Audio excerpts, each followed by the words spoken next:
Have you ever tried fixing a broken engine with duct tape? Yeah, sometimes in life, and especially in baseball, we resort to quick fixes for problems that, deep down, demand something much more drastic.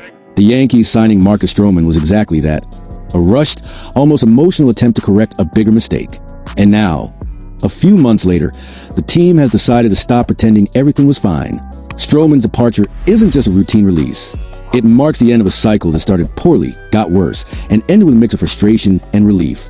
It's like that relationship you know is doomed from the start, but you stick with it for a while anyway, hoping something will change. But it didn't. And the Yankees finally said, enough, Marcus Stroman is out. And with him goes one of the most frustrating experiments in the recent history of the Bronx. But this isn't just a video about someone leaving. It's a video about transformation, about the new face of the Yankees rotation, about tough decisions, about you stepping up, and maybe about the courage to admit a mistake and move forward with more conviction than ever. It all started with a move that looked harmless on paper. A veteran released, 3 new bullpen arms signed, Ian Hamilton and Yerry de Los Santos optioned to AAA. A typical mid-season shuffle, right? Wrong. What the Yankees did on Friday was turn a page and do it out loud. It's not every day a team walks away from $18.5 million without hesitation. That's how much Stroman was still owed.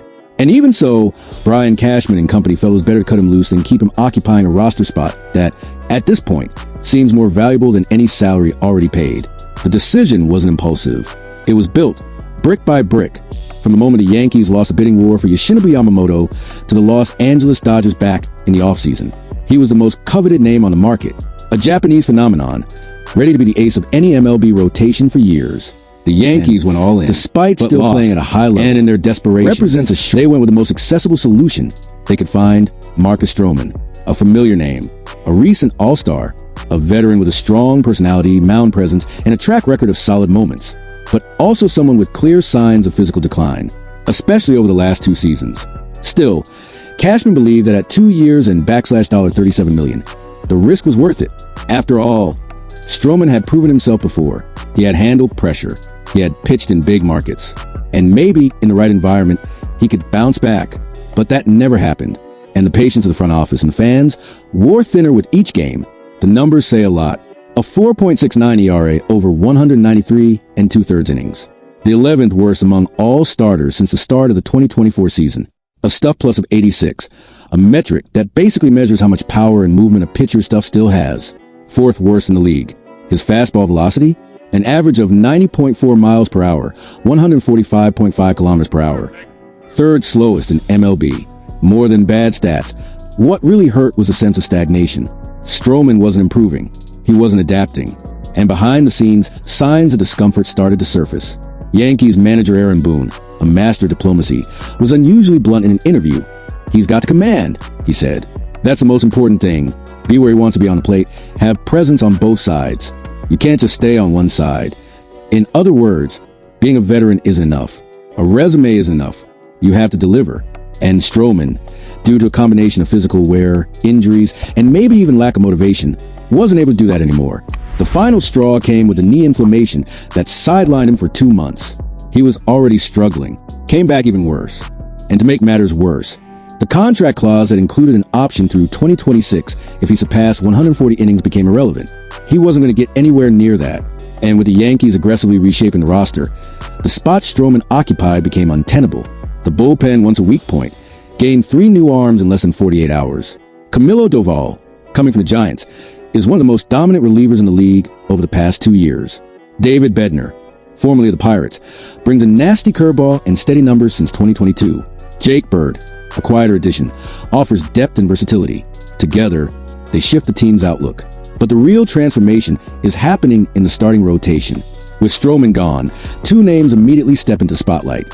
Luis Gil, who returns a mound on Sunday against the Marlins, and Cam Schlittler, a rookie who's starting to catch the eye of people who truly understand baseball.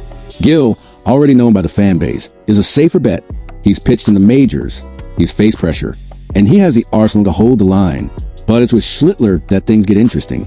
Cam Schlittler isn't a household name. He doesn't have first-round pedigree. He wasn't a standout on prospect lists. But in recent weeks, he's been turning heads in the clubhouse. His fastball touches 99.4 miles per hour, 160 kilometers per hour. A missile, basically, but what really stands out is his demeanor. Even in games where he struggled, Schlittler showed poise.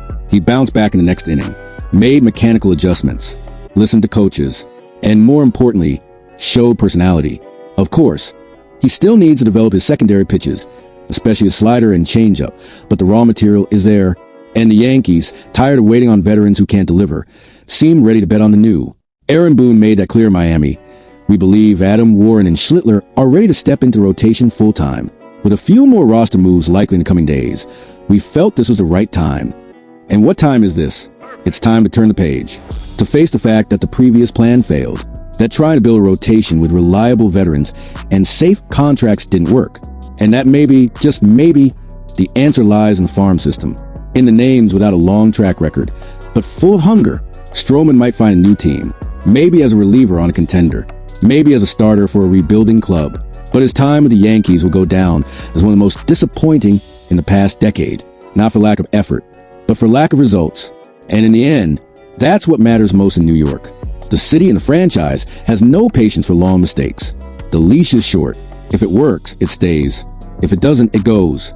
And Stroman, unfortunately, fell into the latter group. For the fans, there's a lesson here, and a bit of hope. Because if there's something positive about this decision, it's that the Yankees finally seem to be listening to what fans have been saying for a long time. Enough with the bad contracts. Enough with insisting on players who have nothing left to give. It's time to take risks, to experiment, to let the new generation take over. And whether Cam Schlittler is really the guy to fill Stroman's shoes, and those of so many others who failed, only time will tell. But one thing's for sure, he's getting the chance. And that alone is huge. At the end of the day, this deadline move wasn't just about beefing up the bullpen. It was about redefining what it means to be a Yankee in 2025. It was about showing that not every mistake needs to be dragged to the end of the contract. That sometimes the best solution is to admit the failure and start fresh. And yes, you can do that even with $18.5 million on the table. Now the question is, what about you, fan? What did you think of this decision? Do you believe Cam Schlittler is ready? Can Luis still be trusted? And will Bednar and Doval get the job done in September and October? Leave a comment below. Share your thoughts. Drop a like if you enjoyed this analysis. And subscribe, because in the coming days we'll talk more about the new pieces, the upcoming games, and the real chances for this new-look Yankees team. Because if there's one thing this team just proved, it's that no one is safe when performance doesn't show up. Not even Marcus Stroman. See you in the next video, Yankees Nation.